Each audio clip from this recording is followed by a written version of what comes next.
Hey, it's Wes, and we are back for our final video regarding why to play in the why to play series. So this video, we are going to be talking about green. We finally made it all the way around the color wheel to green. And it's definitely last. It is not least, however, but it's also one of the easier colors to understand because the simple truth is green is big monsters. That's one of the things it's known for the best. Now, of course, it does other stuff as well. But as a newer player to the game, I really think it is easiest to focus on the strength that is green, which lies within its monsters. It definitely has got that that market cornered rather well. So I've already got, of course, a green deck. Very, very nice standard green deck here. We're about 24 forest in it. And one of the first things you notice about the green decks is you've got things like this, and I'm going to butcher all these names, Elysian Caryatid, and I've also got a Llanowar Visionary. Both of these can tap to produce mana. Now, the Llanowar Visionary, he also allows you to draw a card. I've got enchantments, but I've only got a couple because, once again, I'm free to play, so I don't have a full selection of some of these cards I would like. Like, for instance, this card here, In Search of Greatness. It's an enchantment. At the beginning of your upkeep, you may cast a permanent from your hand with mana value equal to +1, the highest mana value among the permanents you control. It is very common for me to have a Gigantosaurus in play. It's one of the first big creatures you can afford to cast at 5 mana. Now, it's all 5 green, but of course, this is a pure green deck, so it's no worries. Then, to be able to put down an Ironscale Hydra the next turn. 3, 4, 5.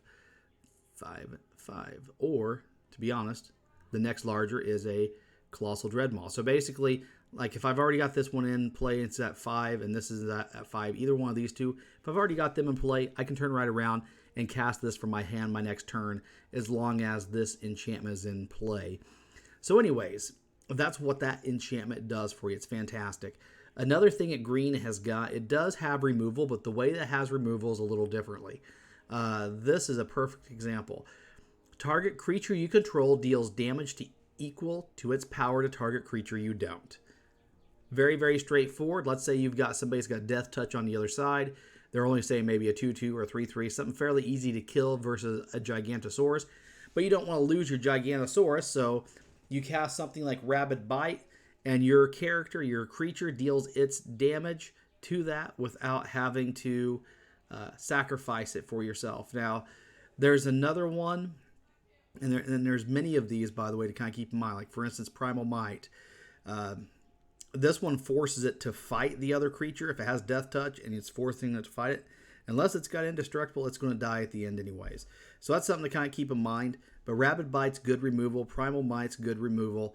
And then that way you can get rid of an annoying creature that maybe they're not attacking with or something to that effect. Here's another enchantment at the beginning of your upkeep. If you control a creature with power 4 or greater, draw a card. Pretty common in this deck. Cultivate, fantastic card. This is a staple. Costs 3 mana. You search your library for up to 2 basic land cards, reveal those, put 1 in the battlefield tapped, and the other into your hand, then shuffle. Now, the thing about this card is you have to realize that it's getting you mana into play, obviously.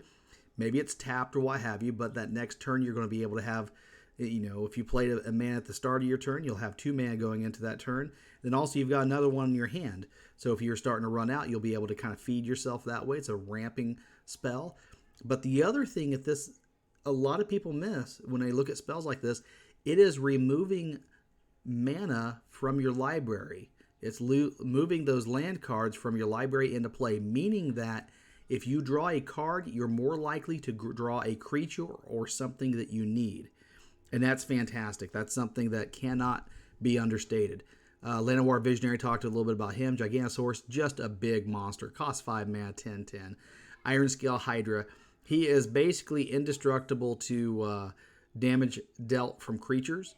It says, if a creature would deal combat damage to Ironscale Hydra, prevent that damage and put a +1/+1 counter on Ironscale Hydra. I believe that still works through Death Touch, but I have used Primal Mite on him and had him die before the Death Touch. So exactly how it works, I'm not 100% sure, but I think it still works, and it's something that, to be honest, if I played this deck more, I could definitely answer for you. Colossal Dreadmaw, 6/6 with Trample. Epic Proportions. This is fantastic. It's flash. It's an enchantment. An enchanted creature gets a +5/+5 and has trample.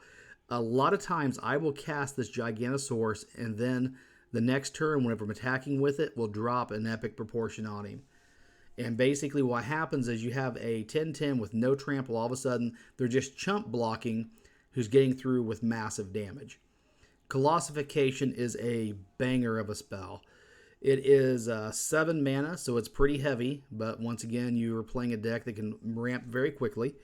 And basically, whenever it enters the battlefield, you tap an enchanted creature.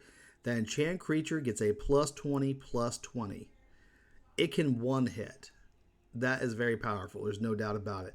Now you throw it on something like, say, a Rampaging Brontodon that has trample, and that may already be a good game right there. One last card I want to talk about real quick is the Great Hinge. It costs 7 colorless, and basically, if you have got a strong creature in play, let's say like a 7/7 Brontodon, it actually only becomes 2 mana to put this in play. You tap it, you gain 2 life. You also can use it for mana itself, land. It's a fantastic card. There's just no way around it. It is a wonderful card. Wish I had more. I only have one. And I only have one of the In Search of Greatness. Those are great cards. So you kind of get the idea from Grrreen very, very quickly and easily. It's a very, very straightforward, easy to explain. Now, that doesn't mean there are not wrinkles to it that you can take advantage of and things that you can really look into and really build. Like, for instance, Jungle Delver here. 4 mana, you can put a +1/+1 counter on him. He can do that, if you think about the way that you scale with mana, if you didn't have a card to play for a turn, just put a +1/+1 counter on him. That really sums up Grrreen, and that is the final video in this series. Now, once again, this series was really designed more so for people who are just starting out in Magic the Gathering Online, or Arena rather. And so it's one of those things where I'm hoping that if you have tuned into these, I hope that you've gotten some good information on where to start, and I hope you have a great day. Thank you.